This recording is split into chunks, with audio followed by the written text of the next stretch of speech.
Queridos, o texto sagrado, no livro do profeta Isaías, capítulo de número 55, tem como subtítulo um convite ao sedento. Mas quando nós mergulhamos no texto, nós entendemos que aqui há um convite da graça salvadora, da graça redentora, da graça libertadora, da graça restauradora. O livro do profeta Isaías, ele foi escrito aproximadamente 720 anos antes de Cristo, e é um livro que tem duas seções. Ele fala do juízo de Deus, mas ele também fala da esperança.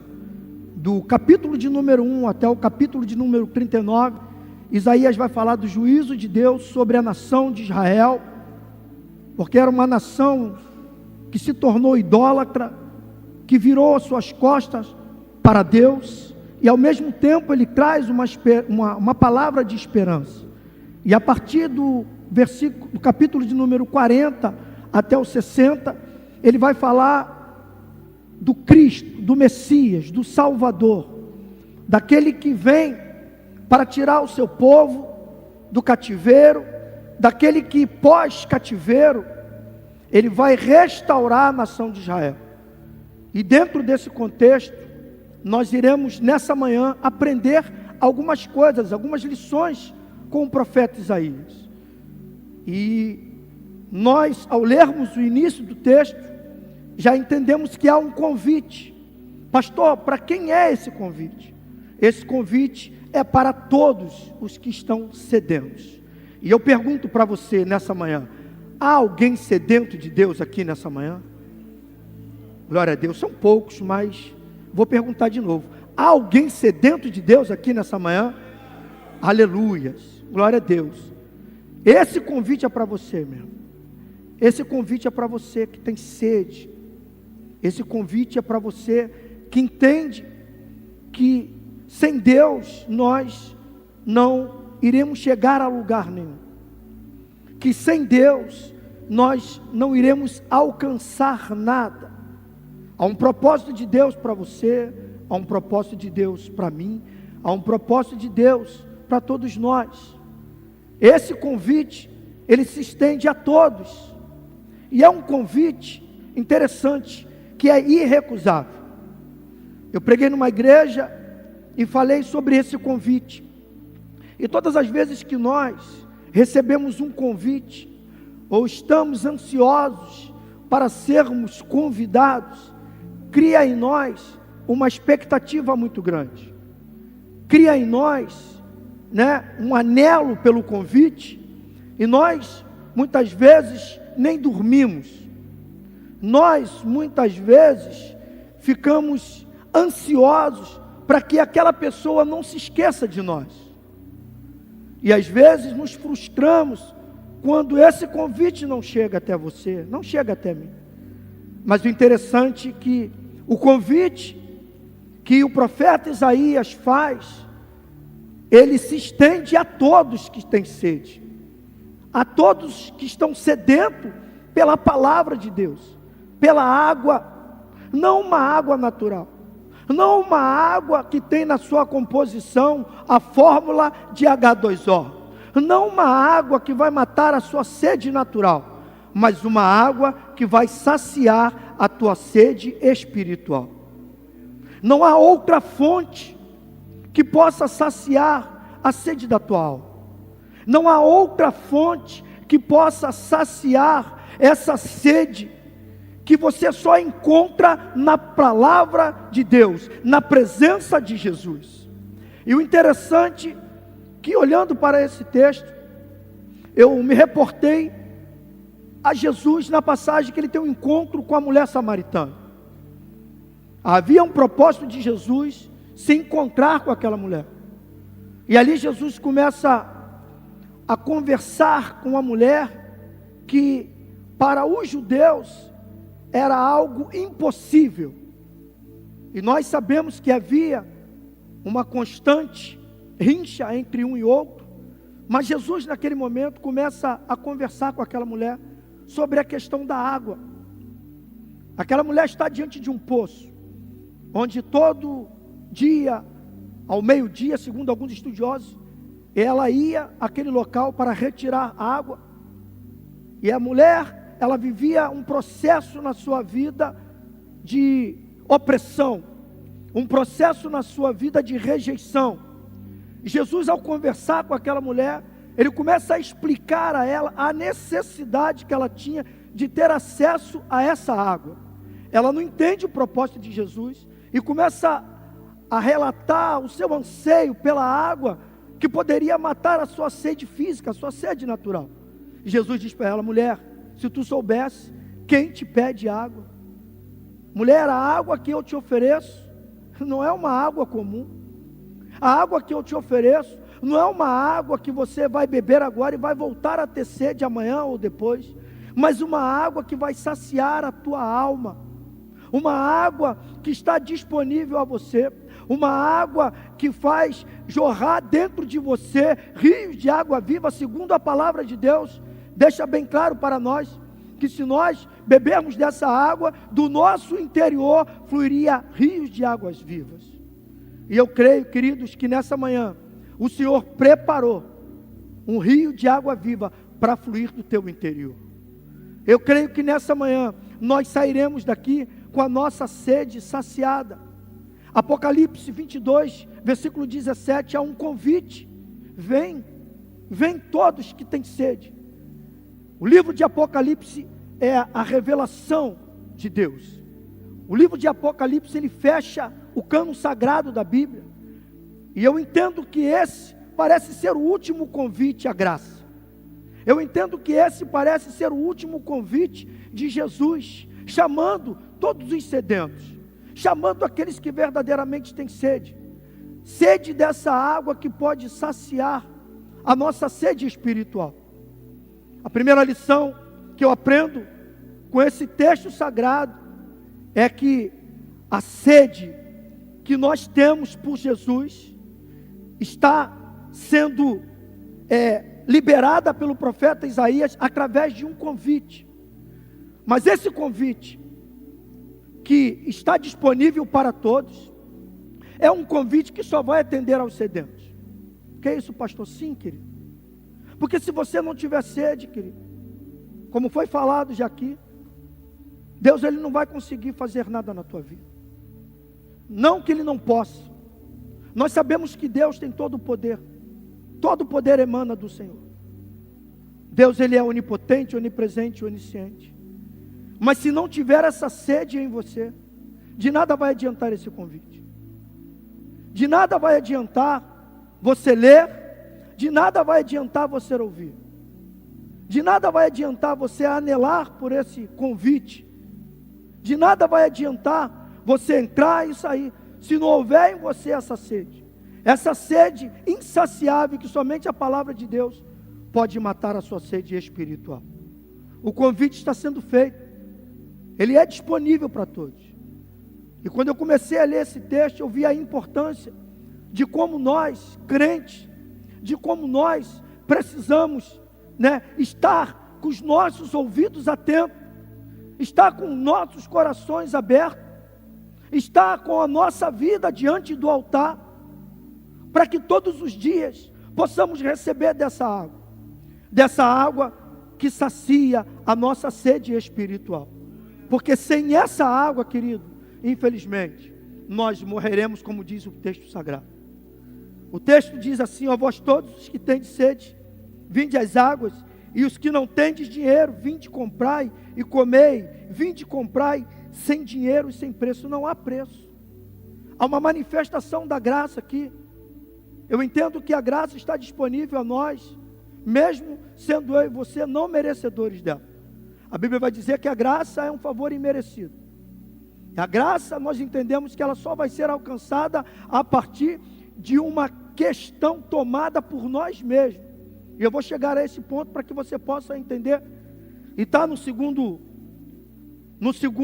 ponto, para nós aprendermos, ouvir atentamente a voz de Deus. Versículo 2 e 3, que diz assim: por que gastais o dinheiro naquilo que não é pão? E o produto do vosso trabalho naquilo que não pode satisfazer. Querido, contextualizando esse texto, ainda nos dias de hoje, nós gastamos tanto dinheiro em coisas que perecem, em coisas que não nos alimentam. Isaías está trazendo um contexto do pão, porque era o alimento da época, que era importante na alimentação do povo. A agricultura era baseada no plantio do trigo e na fabricação do pão, para atender a necessidade do povo. O pão era um alimento tão importante que quando o povo vai para o deserto, o maná que desce do céu representava o pão. E era esse alimento que o povo, todas as manhãs, recolhia numa medida certa para ter o alimento necessário. Então ele vai trazer aqui essa figura do pão, que se nós fôssemos trazer para os nossos dias de hoje, nós gastamos dinheiro em tantas outras coisas que não nos traz um benefício. Nós gastamos o nosso dinheiro em busca de alguma coisa que possa nos satisfazer, mas essa satisfação ela é momentânea. Essa satisfação ela não é duradoura. Essa satisfação ela dura algumas horas, ela pode durar até um dia, mas quando nós deitamos a nossa cabeça no nosso travesseiro, e quando nós acordamos, há um vazio no nosso coração, há um vazio na nossa alma, há um vazio que não pode ser preenchido por uma noitada, por uma balada, por uma noite de festa, por uma noite de orgia, por prazeres mundanos. Queridos, nós, antes de estarmos na presença de Jesus, vivemos esse contexto. E eu falava para algumas pessoas que conviveram comigo nesse período, e hoje são homens e mulheres de Deus, que estavam presentes nessa igreja, como nós buscávamos esses prazeres. Todos os dias nós estávamos em contato um com o outro, em busca de alguma coisa para nós tentar saciar essa sede que era incontrolável e insaciável. Segunda-feira a gente saía, terça-feira a gente saía, quarta-feira a gente saía, quinta-feira a gente saía, sexta-feira a gente saía, sábado a gente saía, domingo a gente saía. E cada dia nós estávamos em lugares diferentes, com pessoas diferentes, em busca de entretenimento diferente, mas nada daquilo conseguia preencher o vazio que havia em nós. Nada daquilo conseguia saciar a sede da nossa alma.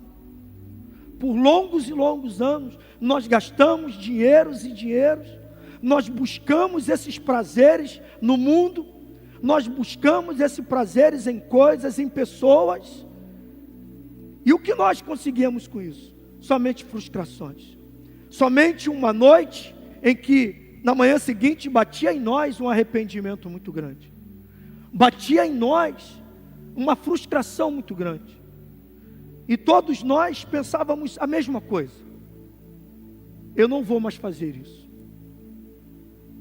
eu estou arrependido. Na verdade não era um arrependimento, na verdade era apenas algo que a gente estava tentando falar para nós mesmos que nós não iríamos fazer, e no dia seguinte nós estávamos fazendo as mesmas coisas. Semana passada eu fui a uma festa, aniversário da minha sobrinha, segunda-feira, e aí Deus começou a trazer à minha memória esse período que eu acabei de citar com vocês. Segunda-feira, festa lotada. A minha sobrinha me ligou e falou assim para mim: Ti, eu resolvi fazer a festa do meu aniversário, e foi em cima da hora. Aí eu falei: tá bom. E a Dorinha falou: a gente não pode chegar lá de mãos vazias. Eu falei: olha, vamos levar uma garrafa para essa de academia, para ela beber água e tal. Irmão, quando eu cheguei lá, segunda-feira, pastor, tinha 3 barris de chopp, uma chopeira, churrasco, a festa lotada. E eu falei: meu Deus, isso porque foi em cima da hora. Sentei, minha mãe, meu sobrinho, com a Dorinha, eu falei para ela: Ariel, já sabe que o tio não bebe, né? Então tem que ter refrigerante, e bastante. E tio, não comprei não, brincando comigo. E ela trouxe o refrigerante, eu bebi o primeiro copo, bebi o segundo copo, olhei para a Dorinha, olhei para um lado, olhei para o outro, o som alto, vários tipos de vozes, você não conseguia nem conversar. Eu falei, o que eu estou fazendo aqui? E aí Deus me levou ao passado, numa segunda-feira, onde todos nós estávamos reunidos também, da mesma forma que eles estavam ali. Só que hoje há uma diferença. Hoje eu estou na presença de Jesus, e aquele povo que está ali busca saciar a sua sede, busca alimentar a sua alma com chope, com cigarro, não sei se tinha algum usuário de droga, com a prostituição, porque você via alguns homens flertando algumas mulheres. E Deus começou a me levar a um cenário de muita preocupação. Por que preocupação? Porque existe um povo que estão nas mesmas condições que nós estávamos anteriormente, e que precisa dessa água, e que precisa desse alimento que eu e você temos acesso gratuito, que é pela graça, está disponível para eles também. E naquele momento parece que Deus me confrontava, e eu tive a oportunidade de falar para minha sobrinha, naquele momento ali, eu falei, ela, tio, estou muito feliz. Eu falei, sim, ganhou bastante presente, mas tem um presente, Ariel, que vai ser importantíssimo para a tua vida, esse não tem preço. Ela é, tio? Eu falei, é, a presença de Jesus. Aí eu senti que o olhinho dela brilhou, e ela, é mesmo, tio. Eu falei, eu creio que uma hora vai chegar na tua vida, meu senhor. Então, ali eu pude fazer uma análise, e ela, fica aí, tia, até o senhor comer o churrasco. E crente come, vocês sabem, né? E eu comi bem mesmo. E os outros meus sobrinhos, quando eu falei, vou embora, eles, mas tio, não vai nem dar um tempinho, já vai embora? Comeu, eu falei, crente é assim, comeu, vai embora. Tomei mais refrigerante, fiquei conversando um pouquinho sobre política, e lancei novamente a semente. Falei, o tio vai embora, mas vai orando por vocês. Então, queridos, eu fiquei olhando para aquela situação ali, eu falei, caramba, outrora eu estava na mesma vibe deles. Quando conheci a Dorinha, a gente saía segunda, terça, quarta, quinta, sexta, domingo, não tinha dia certo, tinha que sair, a gente tinha que ir para algum lugar. E hoje, eu percebo que aquele vazio, aquele buraco que estava nos nossos corações, na nossa alma, ele foi saciado por essa água. Quando ele diz, para nós ouvirmos atentamente a voz de Deus, no versículo 2 e 3, onde nós gastamos o nosso dinheiro naquilo que não pode nos satisfazer, mas ele também nos dá um alerta para nós ouvirmos atentamente a sua voz. Ouve atentamente a voz de Deus, inclina os seus ouvidos, quando nós queremos ouvir alguma coisa que nos chama a atenção, né? Nós ficamos, né? Opa, peraí, já viu quando você está conversando algo particular e tem alguém, que? Hã? É esse o convite que Isaías está nos fazendo. Ouve atentamente a voz de Deus. Ouvir atentamente a voz de Deus, você vai ter experiências fantásticas, porque a Bíblia vai dizer que a fé vem pelo ouvir. Hebreus 4:12 vai dizer que a palavra de Deus, ela é mais penetrante do que espada de dois gumes. Ela penetra na divisão da alma, do espírito, juntas e medulas, apta para discernir o pensamento e discernir o desejo do coração do homem. Efésios 2:8-9 vai dizer que pela graça sois salvos mediante a fé. A fé em quem? Em Cristo Jesus.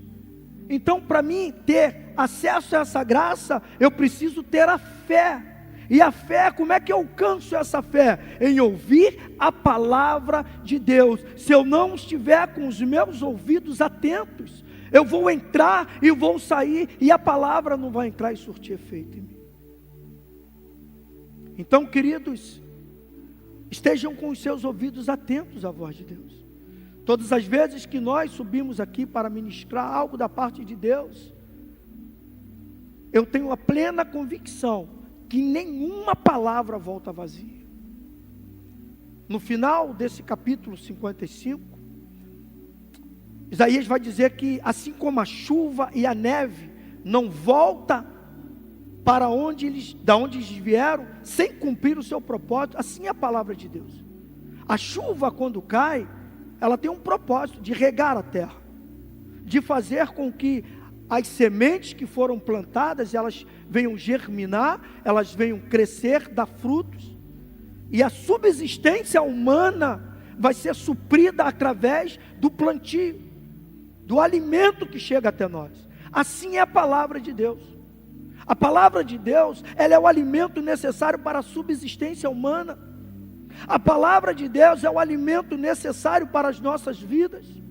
A palavra de Deus é o alimento, é a água necessária para saciar a sede da nossa alma. Ouvir atentamente não é simplesmente entrar, sentar, se conectar com o mundo exterior, esquecer do que está acontecendo no mundo interior. Quantas vezes nós adentramos, sentamos e achamos que estamos cultuando a Deus, quando na verdade estamos com os nossos pensamentos em coisas que não tem nada a ver, em coisas que nós não conseguiremos aumentar um côvado, nós não conseguiremos aumentar um grau na sombra, porque tudo está no controle de Deus. Mas deixar os nossos ouvidos atentos à voz de Deus pode sim mudar alguma coisa na nossa situação, pode sim fazer no mundo espiritual alguma coisa acontecer, porque enquanto você está aqui com os seus ouvidos atentos à voz de Deus, o mundo espiritual está agindo na sua vida, na sua casa, na sua família, na sua parentela. Mas quando nós entramos e estamos totalmente desconectados, o texto está dizendo para nós: ouve atentamente a voz de Deus, porque a sua alma viverá. Porque não vai adiantar nada, queridos, nós entrarmos e sairmos da mesma forma. E eu creio que todas as vezes que nós entramos aqui, o maior interessado em ter mudança na nossa vida é o próprio Deus. Costumo dizer no culto de terça-feira que ninguém que entra aqui sai da mesma forma, e não sai mesmo. E eu me atrevo a dizer também que todos os cultos que acontecem nessa igreja, se você estiver com os teus ouvidos atentos, você não vai sair da mesma maneira que você entrou. Há sempre uma palavra de Deus, há sempre um convite de Deus, há sempre uma bênção de Deus disponível, há sempre um milagre de Deus alcançando alguém.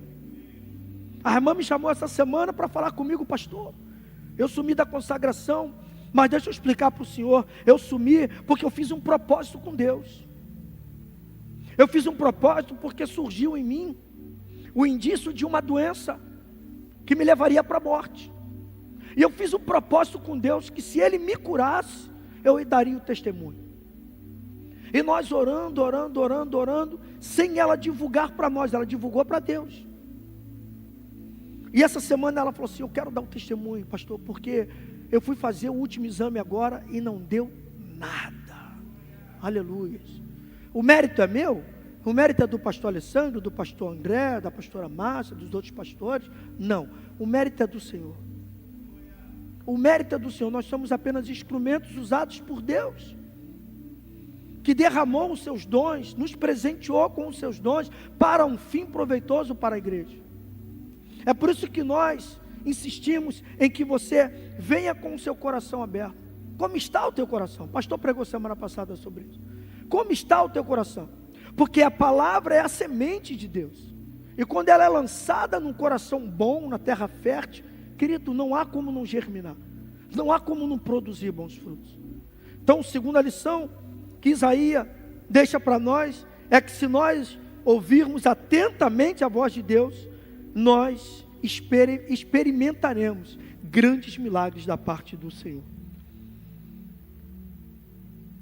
Terceiro ponto é: não perca a oportunidade de buscar ao Senhor. Versículo de número 6.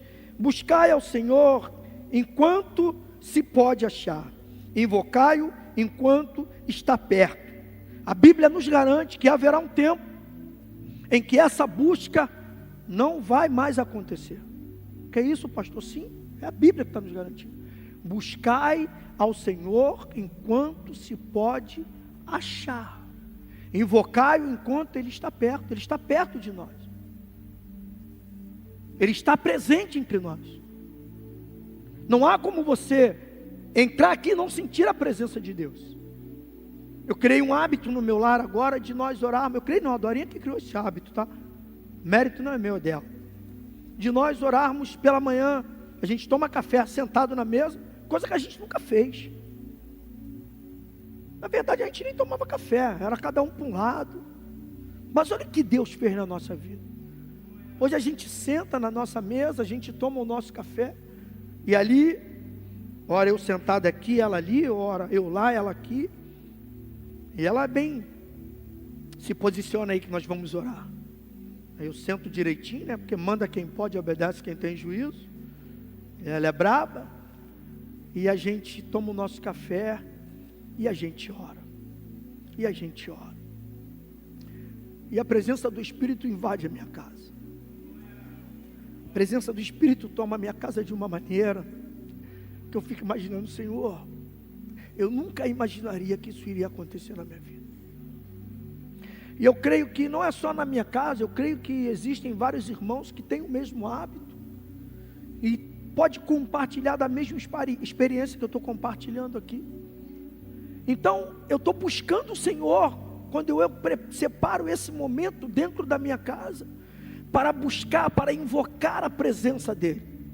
Queridos, e tem sido muito bom, porque nós temos crescido como crente, como esposo, como esposa, como servo, como líder, como pastor, como ser humano, muitos defeitos ainda, pecador, miserável homem que sou, mas o Senhor tem me moldado a cada dia mais um pouquinho. Preciso melhorar muito, sim, mas como tem sido bom esses momentos de busca pelo Senhor. Essa busca que Isaías está falando para nós nessa manhã, ela tem que ser uma busca incessante. Ela tem que ser uma busca que não haja interrupção. A tempo e fora de tempo. Porque se nós deixarmos o mundo sufocar a busca pela presença de Deus, o que não vai faltar para nós é coisas para fazer. Não falta. Hoje, o entretenimento, hoje, o corre-corre, a loucura desenfreada do mundo, o advento da internet, se nós não administrarmos o que vem nas nossas mãos, eu costumo dizer que nós não temos que administrar o tempo, não. Porque o tempo quem administra é o Senhor. Deus te deu o mesmo tempo que me deu, 24 horas. Então eu não tenho que administrar o tempo, eu tenho que administrar aquilo que vem nas minhas mãos. Eu tenho 24 horas, eu tenho tantas horas para dormir, então o que eu posso fazer dentro desse espaço de tempo?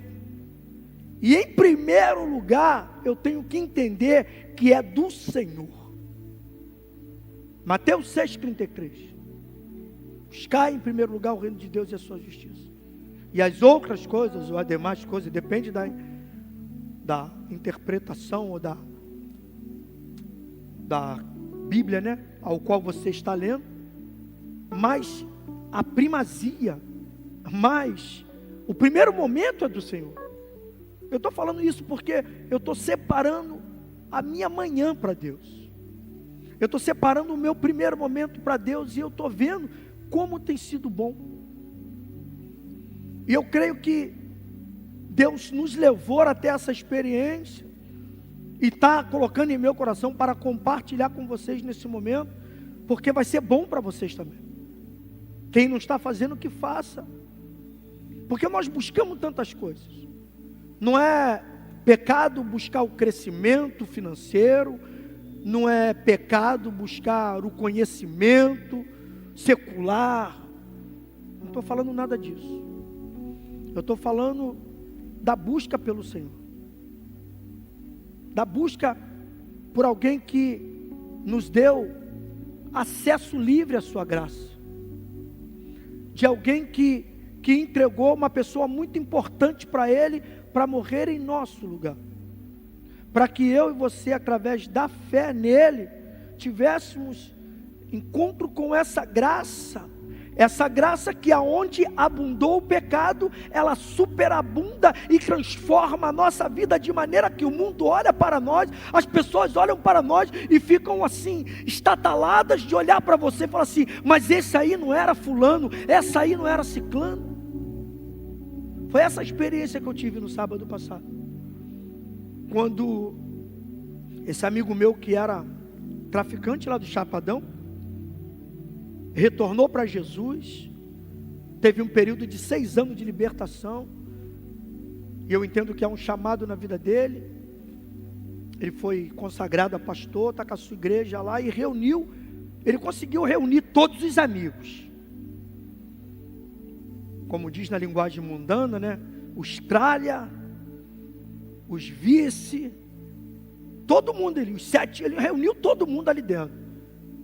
E eu falei sobre a graça, e profetizei que essa graça alcançaria todos aqueles que estavam presentes naquele dia. E eles ficaram assim, olhando para mim como se eu fosse alguém de outro mundo, porque a palavra da cruz para eles é loucura, para nós é o poder de Deus. O apóstolo Paulo fala isso. E eles ficaram ali querendo entender como é que alguém que vivia naquele contexto que eu vivia com eles hoje, estou em cima de um altar, diante de um púlpito, pregando um Deus que transforma, que salva, que cura e liberta, que somente Ele pode saciar essa sede que há em nós, que somente Ele é o maior agente transformador de vidas, mas que Ele nos deixa um alerta para nós buscarmos Ele. Pastor, mas eu tenho que... Não, você não tem que parar de buscar nada não, você tem que primeiro buscar em primeiro lugar o Senhor, e você tem que buscar sim, melhorar de vida, estudar, crescer, sim, mas em primeiro lugar é o Senhor. Querido, eu sou muito grato a Deus, mas eu sou muito grato a Deus, eu até me emociono quando eu começo a falar de Deus na minha vida, porque só eu sei o que Deus fez na minha vida, e continua fazendo.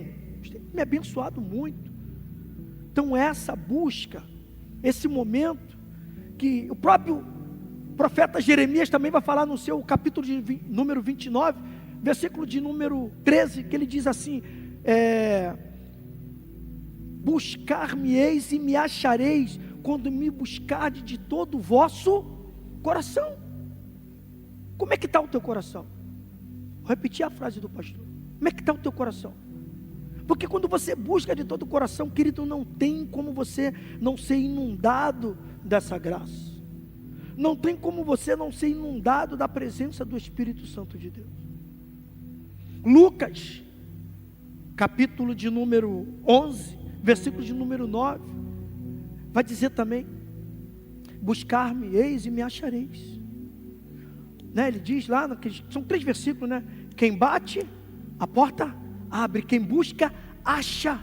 Se você buscar, você vai achar. Nós buscamos tantas coisas, quando nós estamos querendo algo e determinamos algo para a nossa vida, nós começamos a buscar. Eu gosto muito de ver pessoas determinadas. O pastor André pegou aqui sobre a vida de Josué. Josué estava determinado, Deus deu a orientação a ele, como Isaías está nos dando a orientação nessa manhã. Josué estava determinado, mas olha a orientação que Deus deu a ele: não se aparte do livro da lei, leia de manhã e leia à noite, não se aparte. E ele estava determinado a conquistar E nós, muitas vezes, estamos determinados a conquistar tantas coisas. E eu gosto de pessoas determinadas. Pessoas que começam alguma coisa e terminam. Pessoas que colocam no seu coração, eu vou chegar lá. E chegam. Mas essa determinação precisa estar voltada para Deus. Para Jesus. O autor e consumador da nossa fé. A fonte inesgotável de água viva. Aquele que tem o poder de saciar a nossa sede, a sede da nossa alma. Aquele que tem o poder regenerador. Aquele que transforma o improvável no provável. Porque é assim que nós somos vistos. Os improváveis transformados por Deus a pessoas prováveis. Nós somos pessoas privilegiadas, mas nós não podemos deixar de buscar a presença de Deus. Buscai o Senhor enquanto se pode achar. Invocai enquanto está perto. Haverá um tempo em que, segundo a Bíblia, e a Bíblia, ela é a verdade, é o próprio Deus revelado a nós. Haverá um tempo que nós não teremos mais esse tempo. Vamos querer buscar e não vamos conseguir buscar. E nós não sabemos se estaremos vivos amanhã. Nós não sabemos se estaremos vivos mais tarde. Então busque o Senhor. Busque o Senhor enquanto se pode achar. Fique de pé, meu irmão.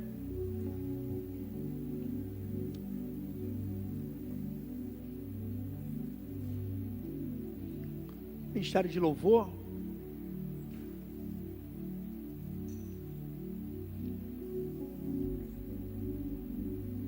É um louvor que fala da graça, né?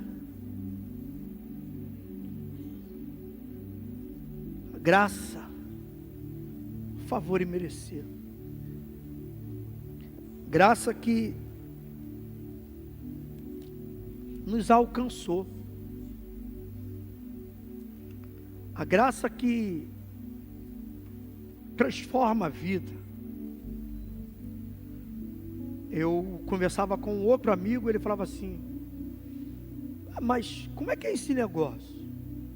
O cara estava no tráfico há pouco tempo e agora está no altar. Aí eu falei para ele assim: graça. Graça. Que graça que tu fala? Graça. Você não merece, mas ela está disponível para você também. Ficou me olhando. Você precisa dessa graça. Quando você tiver, o nome dele é Samuel. Você já tem nome de profeta, Samuel. Quando você tiver com o teu coração disponível para receber essa graça, tu vai ser uma potência na mão de Deus. Ele, pô, vocês brincam muito. Eu falei: não brinco não, cara, estou falando sério. Estou falando sério. É a graça. Graça salvadora. Graça libertadora. Pela graça sois salvos, mediante a fé em Cristo Jesus.